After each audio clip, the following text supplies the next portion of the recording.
I've been using castor oil consecutively on me for over a year, and I'm gonna tell you why it works. I'm gonna go over so many things in a very short period of time, so let's dive in. Now, we know we can use it on the hair as a hot oil treatment, but what about the scalp?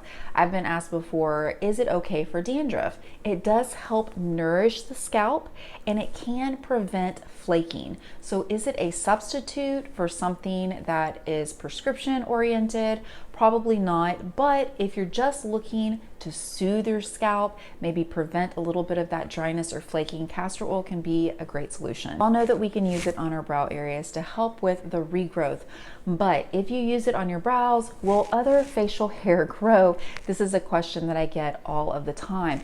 The way that the castor oil works is by nourishing the hair follicle, which means less breakage, which means thicker, fuller looking hair. So whatever works on your hair is likely to also work on your brows. I wouldn't worry about the peach fuzz. But if you feel a little nervous about it, just do a patch test for a week and the proof is in the pudding. Now, so many people claim that it can or has helped with their floaters. For me, it has not helped with my floaters, but it has helped with dry eyes. So whenever you apply it on your eyelids, it is deeply penetrating, and that is why it works. Outside of that, a little bit may actually seep into your eyes, which can also help lubricate your eye area. You see, castor oil is unique and different from other oils because other oils generally just work as occlusive agents, where castor oil is able to seep down into your skin a little bit more to give us those awesome results that we love. Did you know that like 85% of lip formulations use castor oil? That's right. As a beauty creator, I can confirm that this is the case. You may want to put a little bit of something over it, like a lip mask or your chapstick, or maybe even some Aquaphor, Vaseline to really help lock in that moisture. I've used it on scar tissue, and I put castor oil on it for over a year because when I went to the dermatologist, she recommended a steroid treatment that I did not want nor wanted to pay for. So I decided to use castor oil. It can help smooth out the appearance, but it will not remove the scar tissue entirely. Whether it is something that you're using after you've hurt yourself, bruised yourself, burned yourself, successfulness of the healing process really depends on how quickly you tend to whatever it is that has been hurt. So if you have scar tissue that's been there for a long time, like me, you can apply the castor oil. It's just nice to have realistic expectations. I have a huge fibroid and I've used it on my fibroid area for over a year. Talked about it in part 1. Also, people like to use it for cyst. Now, there are many different ways that you can use it. You can saturate a flannel, you can use a castor oil pack, you can do what I did, apply castor oil directly on the area, then apply something over it like a towel and then a heating pad. But the heat is really what will help the castor oil penetrate even deeper. So if you're using it for that reason, I highly recommend that you also make sure to, in a safe way, apply heat over the area that you're trying to treat.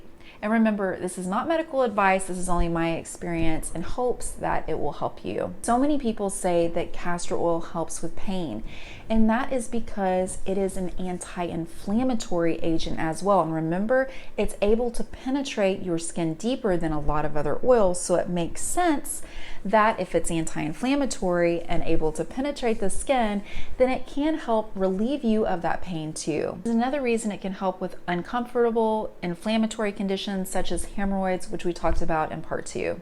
Now, castor oil, of course, is wonderful to use on dry heels, on cuticles, and dry patches of the skin. But remember, because it's deeply penetrating, you may want to use a separate occlusive agent over it, such as petroleum jelly, to make sure you are going to lock in that moisture. I love to put castor oil on my heels and then apply a little Vaseline and then socks and sleep with it overnight. I also like to use urea cream and socks and sleep with that overnight for dry heels.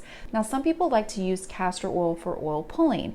You can also use coconut oil or sesame oil, which have been more studied. In fact, sesame oil has been used for a very long time in the Ayurvedic world, as both have antibacterial and anti-inflammatory effects, which can help prevent the harmful bacteria.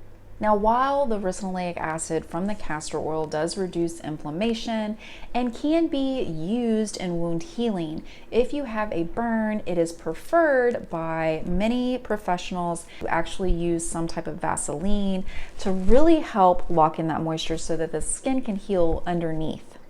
Now, I've been getting a lot of questions since I posted my little bonus tip about using the castor oil inside of the coconut oil formulation for my dogs. I did get that recipe from Dr. Jones here on YouTube. In my opinion, you shouldn't have to worry about your animals licking it because he actually gives it to his animals internally to help with certain conditions. If you want to go watch his video, it's called Castor Oil for Dogs and Cats. After all, so much of what we actually put on our skin depends on the dosage. Let's talk about bug bites. My sister woke up with a massive spider bite on her ear, unfortunately, and I advised her to try castor oil. Castor oil acts as an anti-inflammatory agent to help soothe the skin, but also to help bring down that inflammation. And because of this, it's possible for it also to help with additional skin irritations such as small rashes. As your licensed esthetician, I always recommend that you do a patch test regardless of what it is you're doing to your skin, especially before you apply something over a larger area or around your eyes. It doesn't matter if it's natural. I have clients that are allergic to things like lavender or sulfur.